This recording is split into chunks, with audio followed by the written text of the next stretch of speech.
आपका। मैं हूं आपके साथ ज्योति तनेजा भसीन। छोटी दिवाली की आप सभी को बहुत बहुत शुभकामनाएं। आज नरक चतुर्दशी है, यानी कि छोटी दिवाली। नरक चतुर्दशी का महत्व क्या होता है और कैसे इस दिन पूजा करने से आपको मिलेगा आरोग्य और धन, आपको बताएंगे। पूजा का पूरा विधि विधान, किस उपाय से होगी आपकी सारी मनोकामनाएं पूर्ण। हमारे साथ हैं जाने माने ज्योतिषाचार्य पंडित राजकुमार शास्त्री जी। पंडित जी, बहुत स्वागत है आपका हमारे इस कार्यक्रम में। प्रणाम ज्योति जी। और देखिए, आप सभी को छोटी दिवाली की बहुत बहुत शुभकामनाएं पंडित जी की तरफ से भी। सबसे पहले आइए पंडित जी से ये जान लेते हैं कि नरक चतुर्दशी का महत्व आखिर होता क्या है, पूजा का शुभ मुहूर्त क्या है।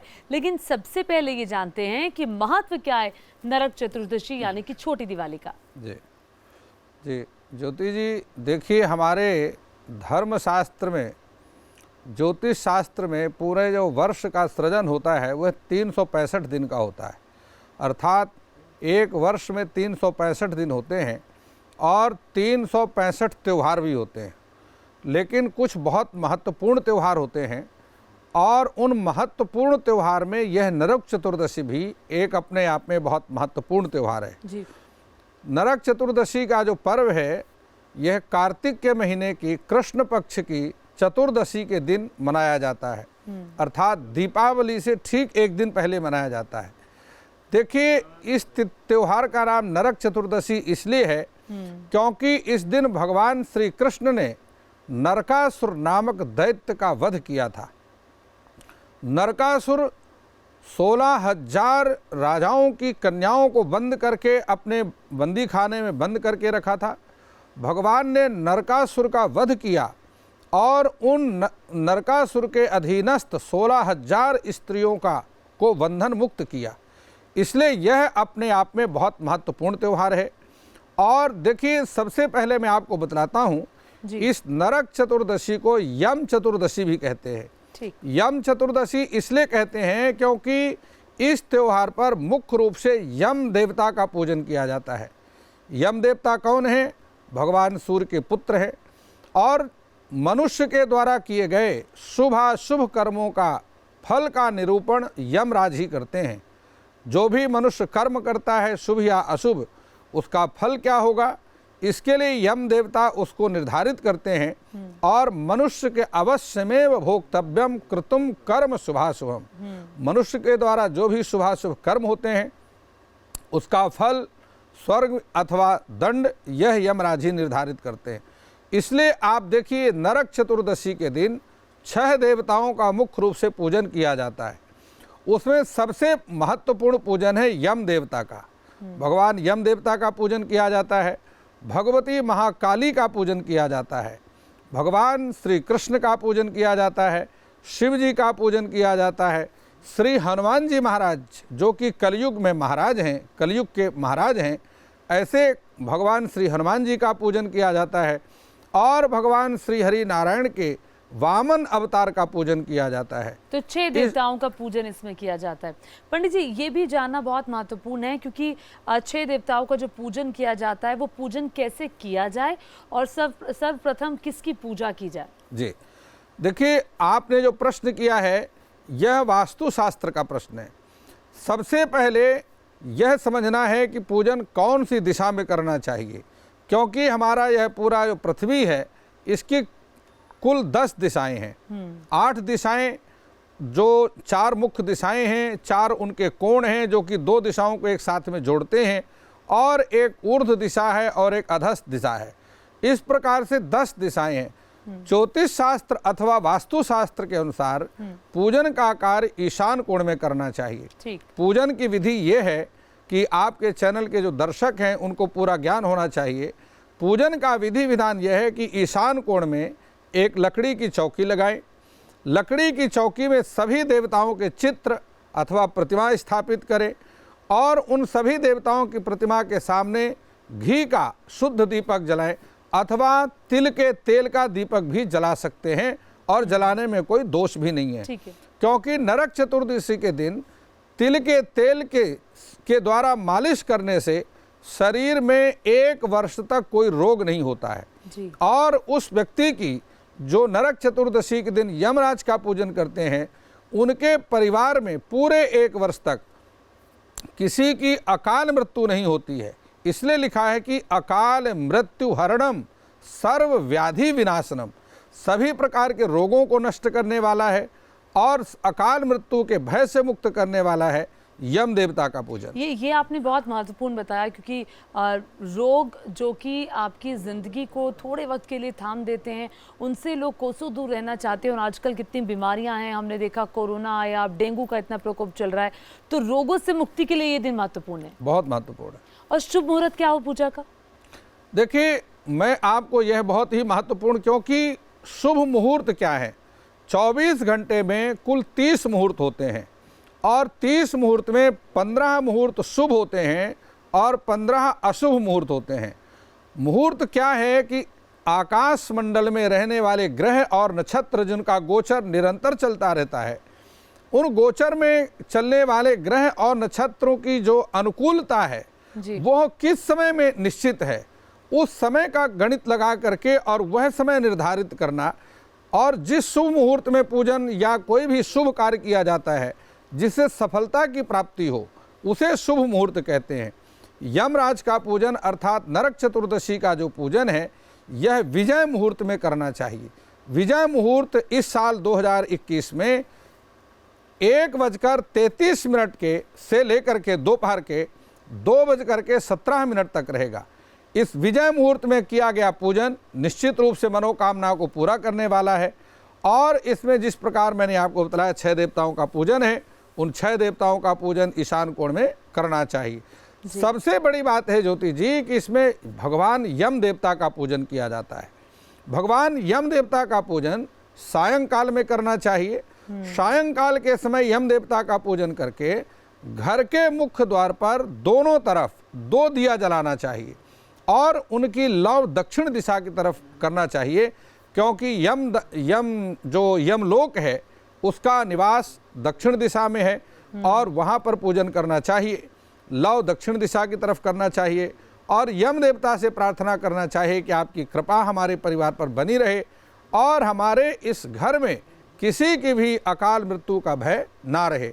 देखिए, मैं चूंकि ज्योतिष की बात करता हूँ, ज्योतिष में 3 प्रकार की आयु का वर्णन है, अल्पायु, मध्यम आयु और पूर्ण आयु। ज्योतिष के अनुसार 36 जन्म से लेकर के 36 वर्ष तक की जो आयु है ये अल्प आयु कहलाती है। 36 वर्ष से लेकर के 64 वर्ष तक का जो समय होता है यह मध्यम आयु कहलाता है। इसके मध्य में अगर किसी की मृत्यु होती है वह अकाल मृत्यु कहलाती है। और 64 वर्ष से लेकर के 100 वर्ष ये शतम जीवेम सरदः शतगम शृणुयाम सरदः शतमदीना श्याम सरदः शतम भूयश्च सरदः शतात। हमारा उपनिषद कहते हैं कि हम 100 वर्ष तक जीवित रहें, 100 वर्ष तक चलते फिरते रहें, 100 वर्ष तक देखते रहें, 100 वर्ष तक हंसते रहें। इसलिए वह निश्चित रूप से भाग्यशाली लोग हैं जो इस वर्ष कोरोना की इतनी भयंकर बीमारी में और आज भी वह चल रहे हैं, अपने यार दोस्तों के साथ मिल रहे हैं, हंस रहे हैं, बोल रहे हैं और सुचारू रूप से अपने जीवन को चला रहे हैं जी। तो निश्चित रूप से भगवान यम देवता ने उन पर कृपा की है। भगवान की कृपा के कारण ही उनको ऐसा सुंदर स्वास्थ्य मिला है, आयु मिली है। तो ऐसे आयु के जो देवता है यम देवता, उनका पूजन नरक चतुर्दशी के दिन अवश्य करना चाहिए। ज्योति जी, आपको बतलाता हूँ कि 2 दिन ऐसे हैं वर्ष में जिसमें यम देवता का पूजन किया जाता है। उसमें पहला है यम द्वितीया और दूसरा होता है नरक चतुर्दशी, जिसको यम चतुर्दशी कहते हैं। यह दोनों त्यौहार हैं जिनमें निश्चित रूप से यम देवता का पूजन अवश्य करना चाहिए। और यम देवता का पूजन करने से गरुड़ पुराण में भी आता है कि जो यम देवता का पूजन करते हैं मृत्यु के बाद भी यम देवता उनको नरकों का भय नहीं दिखाते और उन्हें कृपा करके स्वर्ग लोग भेज देते हैं। जी बिल्कुल से, बहुत खूबसूरती से आपने बताया हमारे दर्शकों को कि कैसे आपको 6 देवी देवताओं की पूजा करनी है छोटी दिवाली के दिन, और जिसे बहुत ही कम लोग इसके बारे में जानते हैं। नरक चतुर्दशी भी इसे कहा जाता है। लेकिन कितने दीपक जलाए जाएं, ये एक बात रहती है, क्योंकि दिवाली के दिन तो आप पूरे घर को रोशन कर देते हैं, हर जगह आप दीपक जलाते हैं। नरक चतुर्दशी के दिन भी आप घर का जो प्रमुख द्वार है वहाँ पर 2 दीपक जलाते हैं। लेकिन सवाल ये है, लोगों के जहन में रहता है कितने दीपक जलाएं? ज्योति जी, आपने ये बहुत ही महत्वपूर्ण जनोपयोगी प्रश्न किया है। वरी आने सते प्रश्न, इस प्रकार के प्रश्नों की प्रशंसा तो होनी चाहिए, क्योंकि यह एक बहुत महत्वपूर्ण प्रश्न है कि नरक चतुर्दशी में दीपक कितने जलाने चाहिए। तो चूंकि इस चतुर्दशी का नाम है चतुर्दशी और इसके बाद आती है अमावस्या जिसको पंचदशी कहते हैं, तो निश्चित रूप से प्रथमा से लेकर के और चंद्रमा एक एक कला बढ़ता हुआ दूसरे तीसरे तिथियों का निर्माण करता है और इस प्रकार से कला प्रतिकला बढ़ता हुआ वह चतुर्दशी तिथि में आता है। तो स्वाभाविक रूप से इस दिन 14 दिए जलाने चाहिए जी। और सबसे बड़ी बात है कि उन जो दीपक हैं उन्हें घर के द्वारों पर जलाना चाहिए, दरवाजों में जलाना चाहिए। अपने घर के अंदर के द्वार में भी 2-2 दीपक जला सकते हैं, अन्यथा घर के मुख्य द्वार पर 14 दिया एक साथ भी जला करके दक्षिण दिशा की तरफ उनकी लौ करके रख सकते हैं और यम देवता का वहीं बैठ करके पूजन कर सकते हैं। ठीक है, तो 14 दिए आपको जलाने हैं छोटी दिवाली के दिन, पंडित जी ने आपको बता दिया।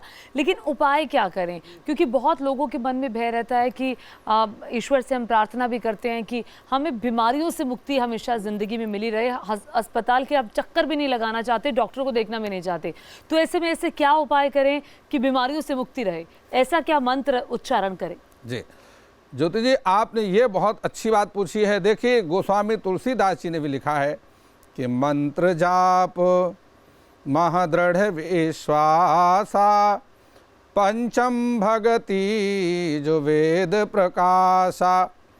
मंत्र थेरेपी अपने आप में महत्वपूर्ण है और हमारे शास्त्रों में 2 प्रकार के पंडित मिलते हैं। एक वह हैं जो आयुर्वेदाचार्य हैं और वह हैं जो मंत्राचार्य हैं। शुक्राचार्य जी मंत्र के आचार्य हैं और देवगुरु बृहस्पति यह आयुर्वेद के आचार्य हैं। तो जो मंत्र के आचार्य हैं शुक्राचार्य जी का एक मंत्र है जिसका नाम है मृत संजीवनी। मृत संजीवनी मंत्र शुक्राचार्य जी को भगवान शिव के द्वारा प्राप्त हुआ। इस मृत संजीवनी में 96 अक्षर आते हैं। इस मंत्र का यदि जाप किया जाए और 5 माला भी यदि जाप कर लिया जाए तो आप समझिए कि 1 वर्ष के लिए आपने अपने स्वास्थ्य को सुरक्षित कर लिया जी। लेकिन यह थोड़ा कठिन मंत्र है, इसमें महामृत्युंजय और गायत्री मंत्र का सम्मिश्रण है। तो मैं आपको कहता हूं कि महामृत्युंजय मंत्र का जप करिए। महामृत्युंजय में 52 अक्षर आते हैं और 52 अक्षर में इसके कम से कम 11 माला जाप अवश्य करना चाहिए और 11 माला जाप करके भगवान को यह मंत्र का फल अर्पण करना चाहिए। यदि आपको महामृत्युंजय मंत्र भी नहीं आता है तो शिव पंचाक्षर मंत्र का जाप करें। शिव पंचाक्षर मंत्र है ओम नमः शिवाय। इस मंत्र का जाप करना भी बेहद लाभकारी है। तो भगवान श्री कृष्ण और ओम नमः शिवाय का जाप आप छोटी दिवाली के दिन कर सकते हैं।